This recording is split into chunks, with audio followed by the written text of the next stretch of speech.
First Contact's price. The holographic display in United Earth Defense Command's main chamber cast an eerie blue glow across Admiral Sarah Chen's face as she studied the alien vessel hanging in high orbit. It was beautiful in its own way, all sweeping curves and iridescent metal that seemed to drink in starlight. But like many beautiful things in nature, its appearance masked deadly intent. "They're hailing us again," Lieutenant Rodriguez reported from his communication station. "The Zeth ambassador is insistent." Chen took a deep breath, squaring her shoulders. Humanity's first contact with an advanced alien civilization had come just 6 months ago, and it hadn't gone anything like the optimistic scenarios from science fiction.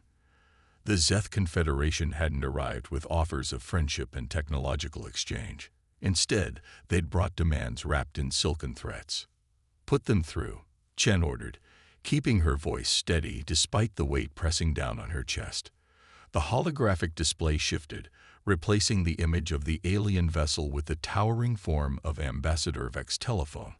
The Zeth were humanoid, but that's where the similarities ended. Their skin had a metallic sheen, and multiple sets of eyes arranged in geometric patterns gave them an unsettling appearance. "Admiral Chen." Vextel's voice resonated with artificial harmonics. "Your species' deliberation period has expired. The Confederation requires your answer regarding the protection fees." Protection fees. Chen's jaw clenched at the euphemism. The Zeth had arrived with a simple proposition. Earth could pay exorbitant fees for the privilege of accessing interstellar trade routes and technology, or face complete isolation. Any attempt to develop independent FTL travel would be seen as an act of aggression. "Ambassador," Chen replied, choosing her words carefully. "The United Earth Council has reviewed your proposed terms. We find them problematic." Vextel's upper eyes narrowed. "Problematic.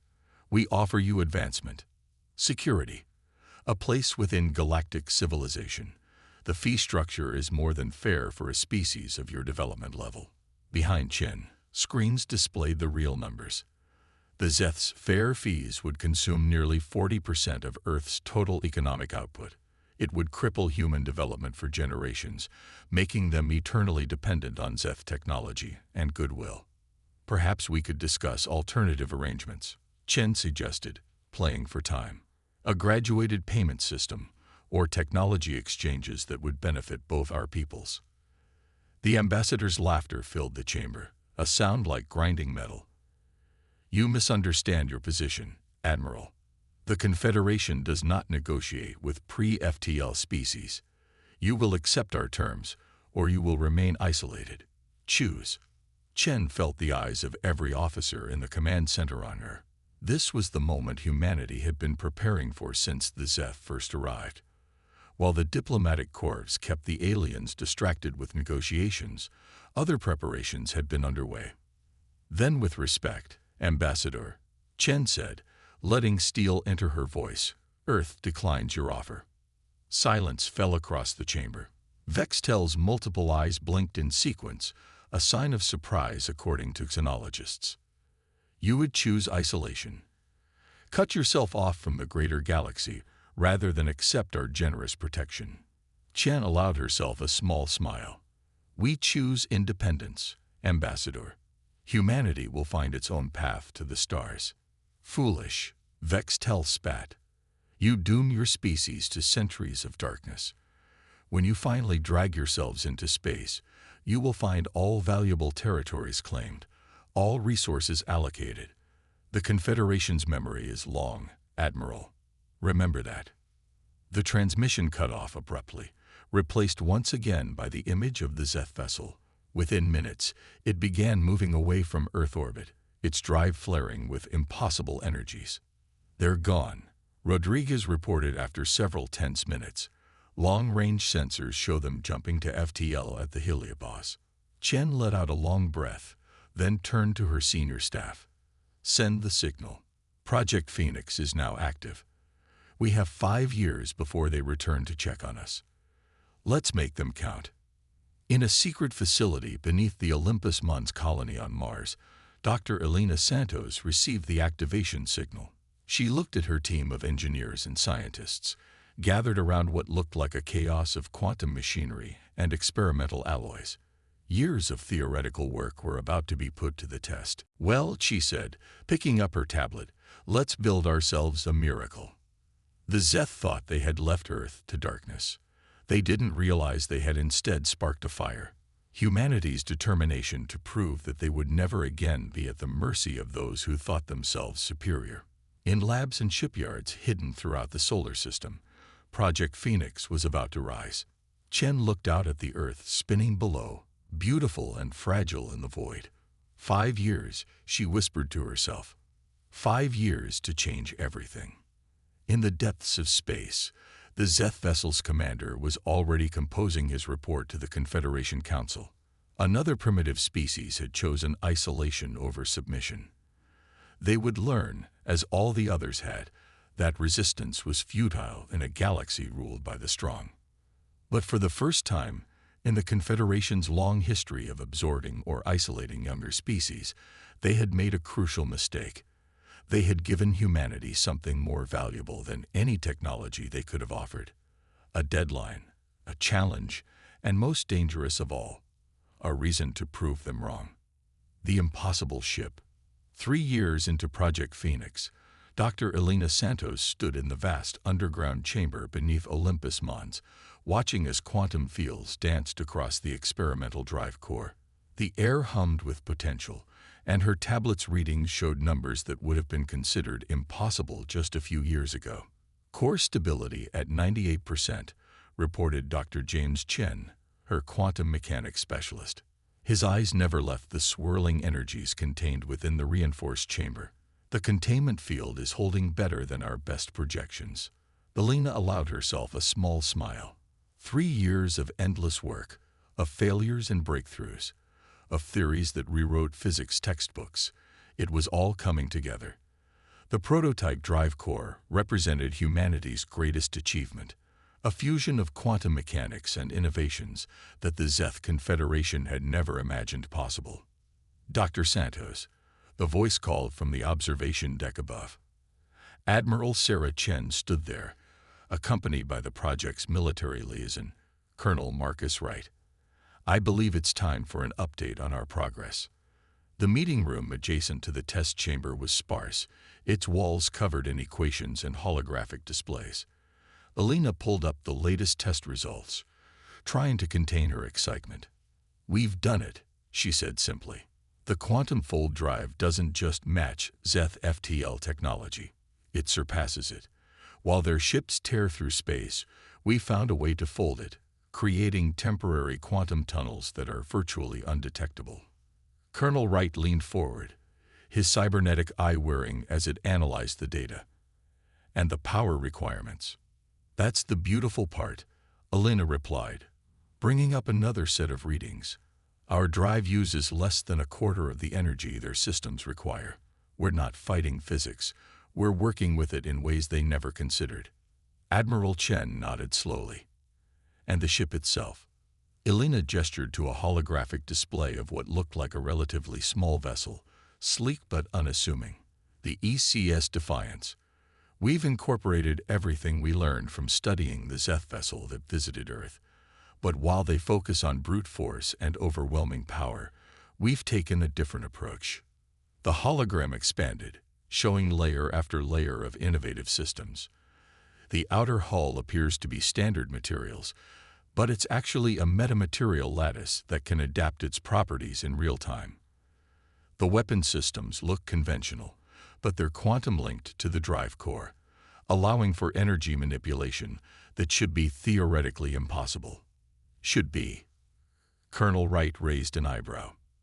Elena smiled. The Zeth based their entire civilization on certain assumptions about physics and technology. "We started fresh, questioned everything." The results. She brought up footage from their latest weapons test. A beam that appeared no more powerful than a standard laser had completely vaporized a test asteroid, leaving no trace. "How long until the Defiance is ready for full trials?" Admiral Chen asked, her eyes fixed on the test footage. 2 months, Elena replied. "We're already running simulations with the crew. Captain Sarah Mitchell has shown remarkable aptitude for handling the new systems." The mention of Mitchell brought a thoughtful look to Admiral Chen's face. Sarah Mitchell was young for a captain, but she'd been chosen specifically for her combination of tactical brilliance and adaptive thinking. The Defiance would need both. "The Zeth will return in less than 2 years," Colonel Wright reminded them. "They'll expect to find us either broken and ready to submit, or still struggling with primitive technology." "They'll find neither," Admiral Chen stated firmly. "Dr. Santos, your team has given humanity something more valuable than an advanced ship. You've given us a future where we don't have to bow to anyone's demands." Elena nodded, but her mind was already racing ahead to the next set of tests. The Defiance represented humanity's best work, but it was only the beginning. In labs across the solar system, teams were applying the same revolutionary principles to other technologies. By the time the Zeth returned, they would find an Earth very different from the one they tried to subjugate.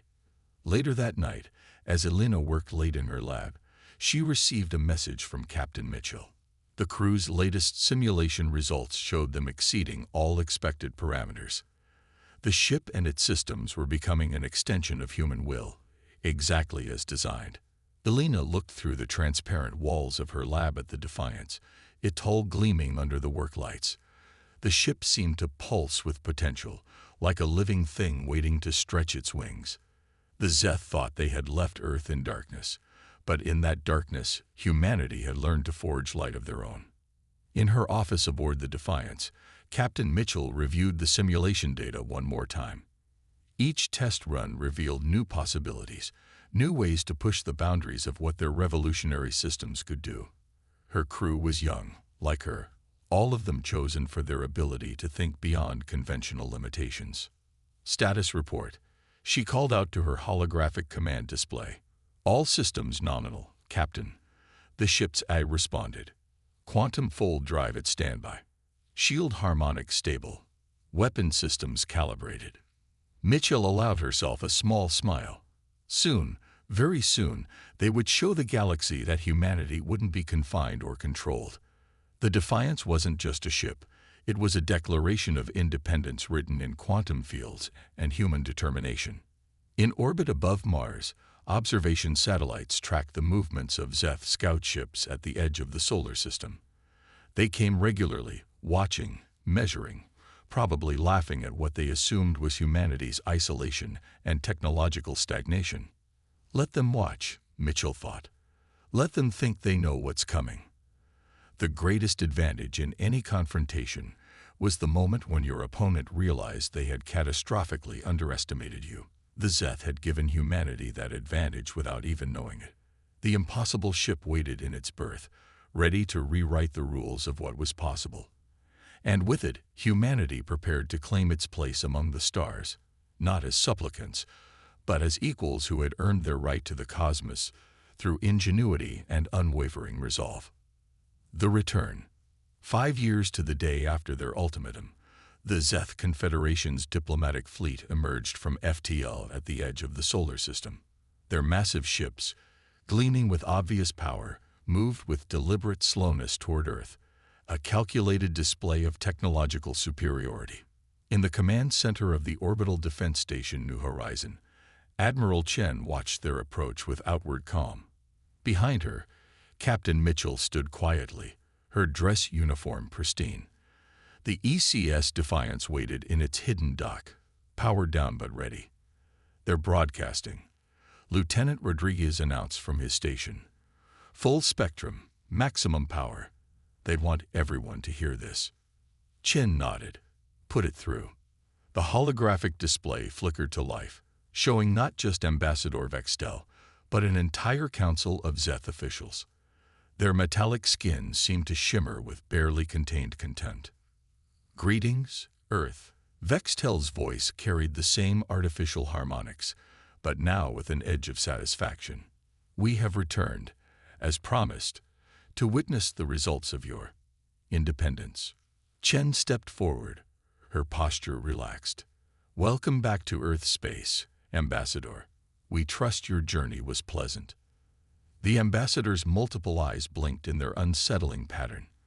"Our sensors show your civilization has made no significant technological progress. Your orbital infrastructure remains primitive. No sign of FTL research." He spread his arms wide. "Perhaps now you are ready to discuss more reasonable terms." "Actually," Chen replied, allowing a small smile, "we'd like to propose something different. A demonstration." Confusion rippled through the Zeth Council. This wasn't the script they had expected. A broken humanity begging for acceptance into their confederation. A demonstration. Vextel's tone dripped with condescension. "Of what?" "Your primitive defense capabilities. Of what humanity can achieve when challenged." Chen nodded to Mitchell, who stepped forward. "Captain, if you would." "Signal sent." "Admiral," Mitchell replied crisply. For a moment, nothing seemed to happen. Then suddenly, the Zeth Council's transmission flickered as their sensors detected something new. The ECS Defiance emerged from its quantum fold, appearing instantaneously between the Zeth fleet and Earth. No flash of engines, no warning. One moment empty space, the next, a ship that by all their readings shouldn't exist. "Impossible," one of the Zeth counselors breathed. Their sensors would be telling them that this small vessel was generating power readings that defied their understanding of physics. "What trickery is this?" Vextel demanded, but there was an undercurrent of uncertainty in his voice. "No trickery, Ambassador," Mitchell spoke for the first time. "Just human ingenuity. You gave us a choice between submission and isolation. We chose innovation instead." The Zeth fleet's weapons powered up, a reflexive action that spoke volumes about their true nature. But before they could act, the Defiance's quantum fields flickered. In an instant, their weapon systems went dead, energy absorbed and redirected through paths they couldn't comprehend. "How?" Vextel started, but Chen cut him off. 5 years ago, you thought you were giving us an ultimatum. Instead, you gave us something far more valuable: motivation. You showed us exactly what we needed to overcome." On the Defiance's bridge, Mitchell watched as her crew managed systems that had gone from theoretical to operational in record time. The quantum fold drive hummed with potential, ready to demonstrate capabilities that would rewrite the galaxy's understanding of what was possible. "Your ships are currently experiencing a localized quantum field effect," Mitchell explained professionally. "Don't worry, it's temporary. Consider it a small demonstration of what happens when you underestimate humanity's potential." The Zeth Council erupted in angry discussion, their carefully maintained superiority crumbling in the face of evidence they couldn't deny. Vextel looked like he had swallowed something bitter. "The Confederation does not respond well to threats," he started, but Chen laughed, a sound that silenced the entire council. "This isn't a threat, Ambassador. It's an introduction. Humanity is ready to join galactic civilization, not as your servants or tributaries, but as equals. The choice now is yours. Shall we discuss new terms?" The quantum fields around the Defiance pulsed softly, a reminder of capabilities the Zeth couldn't match. Their sensors would be showing them impossible things: energy patterns that shouldn't exist, technology that broke their understanding of physics' fundamental laws. "Perhaps," Vextel said slowly, his multiple eyes fixed on the Defiance, "we should adjourn to discuss this development." As the Zeth fleet retreated to a safe distance for their internal debate, Mitchell allowed herself a small smile. The real victory wasn't in the technology they'd developed, impressive as it was.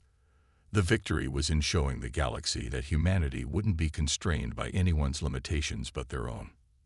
In her lab on Mars, Dr. Santos watched the confrontation through quantum-linked feeds. The Defiance was performing better than their most optimistic projections. But more importantly, it was delivering a message that would echo across the galaxy: underestimate humanity at your own risk.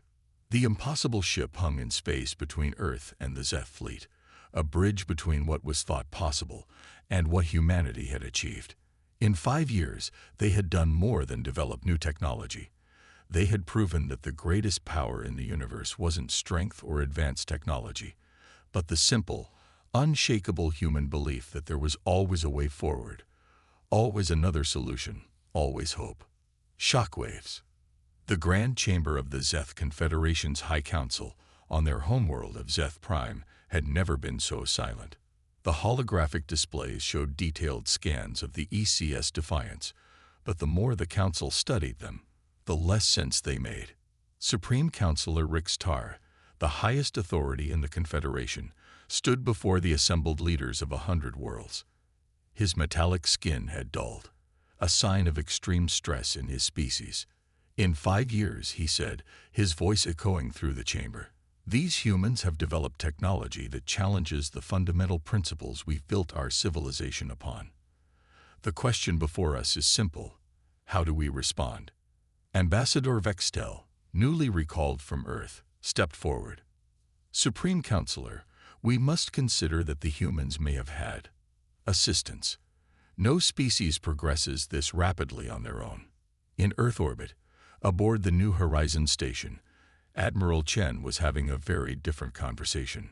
Representatives from dozens of Earth nations sat around a massive table, watching as Dr. Santos explained the implications of their breakthrough. The quantum fold technology isn't just about space travel, Elena explained, her holographic displays showing complex mathematical models. It's about redefining what's possible. The Zeth built their empire on the assumption that technological progress had to follow certain rules. We proved those rules were just suggestions, and the political implications, asked the Chinese representative, her eyes sharp. Admiral Chen stepped forward. We're already receiving encrypted communications from other species within the Confederation. It seems we're not the only ones who resented the Zeth's protection. We're just the first to successfully challenge it. Aboard the Defiance, Captain Mitchell reviewed the latest sensor data. The Zeth fleet remained at the edge of the solar system, their ships maintaining a respectful distance. But more interesting were the small ships arriving from other systems, diplomatic vessels from species that had been watching events unfold with intense interest. Captain, her communications officer called out, we're receiving a request for a private channel from the Arxer ship that just arrived. They're asking about trading technology. Mitchell smiled. The Arxer were one of the oldest client species in the Confederation, supposedly content with their position. Apparently, that contentment had its limits. In her lab on Mars, Dr. Santos was already working on the next phase. The quantum fold drive had been just the beginning. Her teams were exploring applications that would revolutionize everything from medicine to energy production. Dr. Santos, one of her younger researchers, called out, "You need to see this. The quantum field harmonics. They're showing patterns we didn't program. The technology is evolving." Elena rushed to the console, her eyes widening at the readings. The quantum fields weren't just stable. They were creating new configurations, finding more efficient paths through space-time. The technology they'd created was growing beyond their initial designs, opening doors they hadn't even known existed. Back in the Zeth High Council chamber, the debate had turned heated. "We cannot allow this challenge to our authority to stand," one counselor insisted. "The humans must be made an example of." "And how you propose we do that?" Another shot back. "Their technology negates our greatest advantages. A military response would only expose our vulnerability." Supreme Counselor Rix Tar raised a hand for silence. Perhaps we have been asking the wrong questions. For millennia, we have demanded that younger species prove themselves worthy of joining galactic civilization. The humans have done more than that. They have proven our own assumptions wrong. On Earth, the changes were already beginning. The quantum fold technology was being adapted for civilian use, revolutionizing transportation and energy production. Humanity was taking its first real steps into a future they had built on their own terms. Admiral Chen stood in her office, looking out at the Earth below. A message from the Arxer diplomatic vessel had just come through, the first of what would likely be many. Other species were watching, learning, realizing that the Zeth's technological superiority had been built on incomplete understanding. "Admiral," her aide interrupted her thoughts. "The Zeth High Council has sent their response. They're requesting to open negotiations for mutual technological exchange." Chen allowed herself a small laugh. Of course they were. The Zeth were nothing if not practical. Faced with the choice between maintaining their pride and accessing revolutionary new technology, they would adapt. In the depths of space, the ECS Defiance continued its patrol. Captain Mitchell watched as her crew worked with growing confidence, mastering systems that redefined possible. The quantum fields hummed with potential, each day bringing new discoveries. "Message from Earth Command, Captain," her communications officer reported. "More diplomatic vessels approaching. The Krenth, the Silurians, they're all requesting meetings." Mitchell nodded. The balance of power wasn't just shifting, it was being completely rewritten. Humanity had done more than prove itself. It had opened doors for every species that had been held back by the Zeth's artificial limitations. The impossible ship had become a symbol of something greater. The power of questioning established limits, of refusing to accept artificial constraints, of believing that there was always another way forward. In challenging humanity, the Zeth had inadvertently sparked a revolution that would reshape the galaxy. And in labs and research centers across Earth, humans continued to push boundaries, to ask questions, to seek new solutions. They had proven that isolation could breed innovation, that challenges could spark creativity, and that sometimes the greatest discoveries came from simply refusing to accept that something was impossible. A new dawn. 1 year after humanity's revelation of the quantum fold technology, the galaxy had changed in ways no one could have predicted. The grand meeting hall of the newly formed Galactic Cooperative in Geneva hummed with activity as representatives from 30 different species gathered to discuss the future of interstellar relations. Admiral Chen, now Earth's primary representative to the cooperative, stood at her podium looking out over an audience that would have been impossible just 18 months ago. The Zeth delegation sat not at the head of the chamber, but among equals. Their once gleaming metallic skin had taken on subtle patterns, a sign of cultural evolution within their species. "The quantum age has taught us all a valuable lesson," Chen began, her voice carrying to every corner of the hall. "Progress isn't a linear path. Innovation doesn't follow predetermined rules.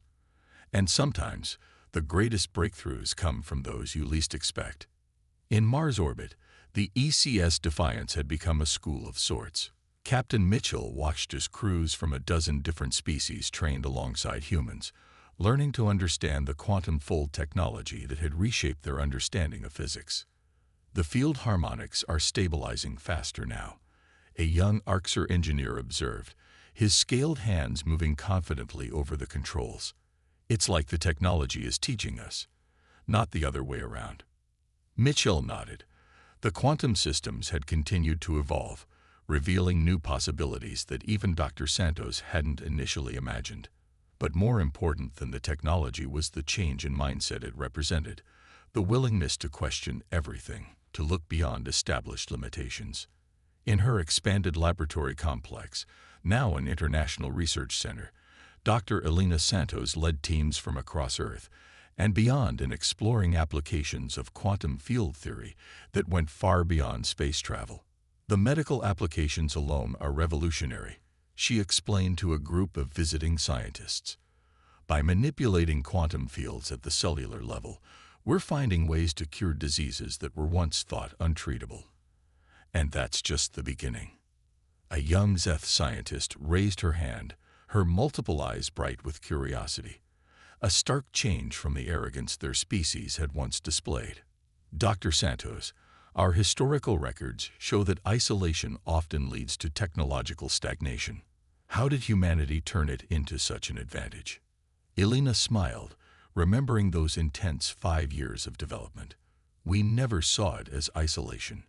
We saw it as an opportunity to prove that humanity's greatest strength isn't our technology or our resources. It's our refusal to accept limitations." Back in the cooperative chamber, Ambassador Vextel took his turn at the podium. His once condescending tone had been replaced by something approaching humility. The Confederation's greatest mistake, he admitted, was believing that we had reached the pinnacle of possible achievement. The humans showed us that there is always another way, always another question to ask, always another boundary to push. In Earth orbit, the New Horizons station had become a symbol of the new era. Ships from across the galaxy docked there regularly, their crews mixing and sharing ideas in ways that would have been unthinkable under the old Zeth hierarchy. Admiral Chen stood in her office after the cooperative session, looking out at the busy space lanes. The quantum fold drive had made interstellar travel so efficient that trade and cultural exchange had exploded. But the real revolution wasn't in the technology itself. It was in what it represented. Message from the Krenth delegation. Admiral, her aide reported. They're requesting Earth's assistance in establishing their own research center. They say they want to learn not just our technology, but our way of thinking. Chen smiled. That was happening more and more often now. Species that had been content to accept the Zeth's technological handouts were discovering their own innovative potential. Aboard the Defiance, Captain Mitchell received a priority communication from Earth Command. New quantum signatures had been detected at the edge of explored space, possibly indicating the presence of species that had developed in isolation from the Confederation's influence. Plot a course, she ordered her crew. Let's show them there's room in this galaxy for everyone's innovations. In her lab, Dr. Santos reviewed the latest data from the quantum field experiments. The technology was still evolving, still revealing new secrets. But more importantly, it had sparked a renaissance of scientific inquiry across dozens of worlds. We didn't just change the technology, she murmured to herself, watching as human and alien scientists worked side by side. We changed the story. The impossible ship that had started it all had become more than a symbol of human ingenuity.